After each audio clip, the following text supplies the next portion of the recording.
Quincy Jones is a legend, one of the most influential figures in music history. He has worked with the biggest names in the industry, shaping the sound of generations.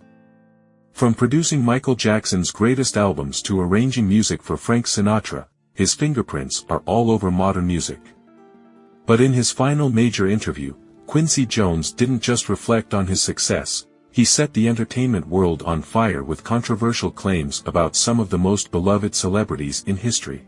Jones, at 84 years old, sat down for an interview with Vulture in 2018, and what followed was one of the most unfiltered, no-holds-barred conversations anyone had ever seen from an industry giant. He spoke about politics, music, relationships, and the dark underbelly of Hollywood. He called out people who had long been protected by their reputations. He claimed he knew who really killed John F. Kennedy. But nothing caused more controversy than his shocking statement about Marlon Brando, a revelation so outrageous that it left many people furious. The Marlon Brando scandal. During the interview, Quincy casually dropped a bombshell about legendary actor Marlon Brando. According to Jones, Brando was not only one of the most charming and talented actors of all time, but he was also, in Quincy's words, insanely sexual. Jones claimed that Brando had affairs with numerous high-profile figures, both men and women. But the names he listed were what made jaws drop.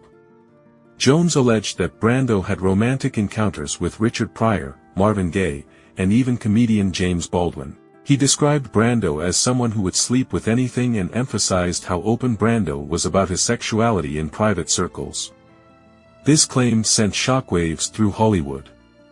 Richard Pryor's widow, Jennifer Lee Pryor, later confirmed the relationship, saying that Pryor was open about his bisexuality and that drugs and alcohol fueled many of his experiences.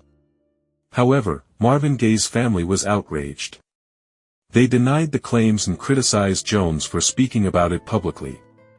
To them, Quincy was tarnishing Gaye's legacy with unfounded gossip, calling out the music industry's dark side.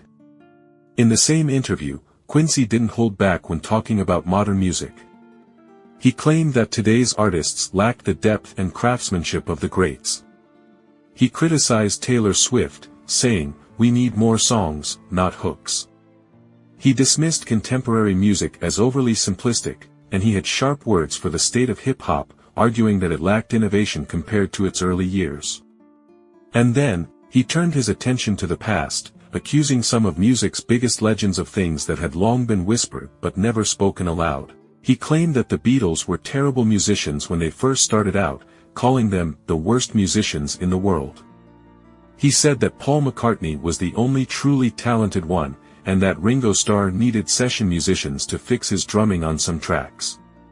He also alleged that Michael Jackson stole songs, including material from Donna Summer, and suggested that MJ was greedy when it came to sharing credit.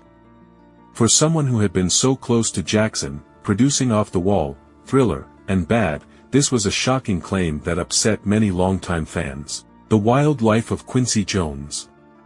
For many, Quincy's candidness was surprising, but those who knew his life story understood that he had always been a man who lived on the edge. Jones was not just a musical genius, he was a man who had seen it all. Born in 1933 in Chicago, he grew up in poverty, surrounded by gang violence. He once recalled how, as a young boy, he broke into an armory with his friends and found dead bodies inside. His mother suffered from severe schizophrenia, and Quincy spent much of his childhood fearing for his own safety. But music saved him. He became a talented jazz musician and, by his 20s, was already arranging for stars like Ray Charles and Count Basie. By the time he was in his 30s, he was composing for films, and soon, he became one of the most sought-after producers in the world.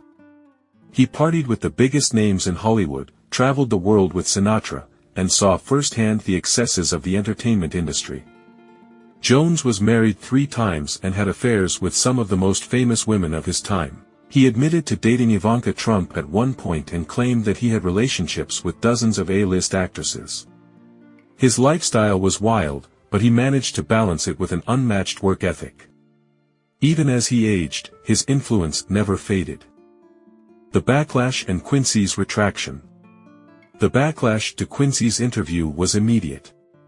Some people applauded him for telling the truth, while others accused him of being bitter and disrespectful. His comments about Brando and gays sparked outrage, particularly among fans who felt that private lives should remain private. His critiques of modern artists led to heated debates about whether he was out of touch or simply telling hard truths.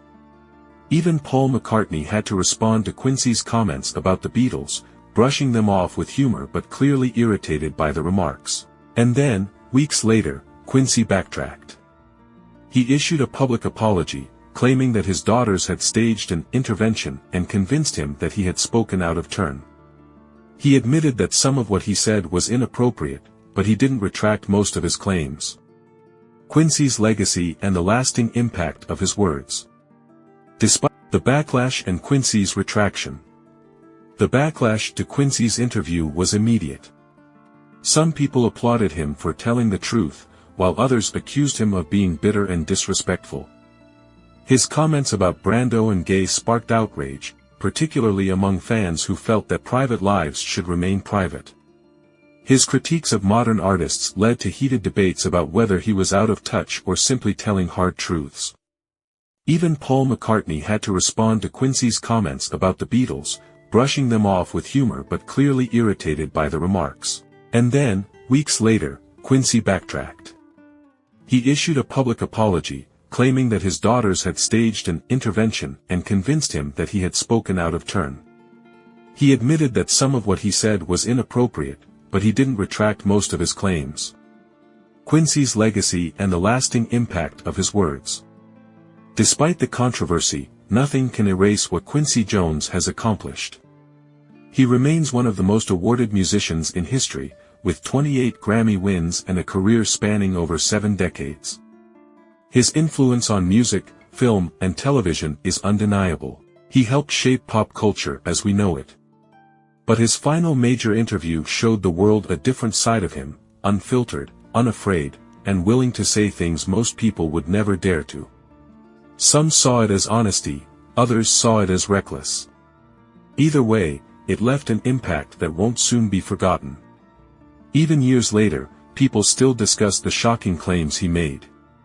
Did Quincy reveal long-hidden truths, or was he simply stirring up controversy for the sake of it? The answer likely depends on whom you ask.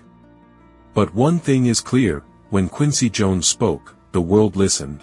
As he continues to be celebrated for his unparalleled contributions to music, his words from that interview remain a powerful reminder of how even legends can shake the world with just a few sentences.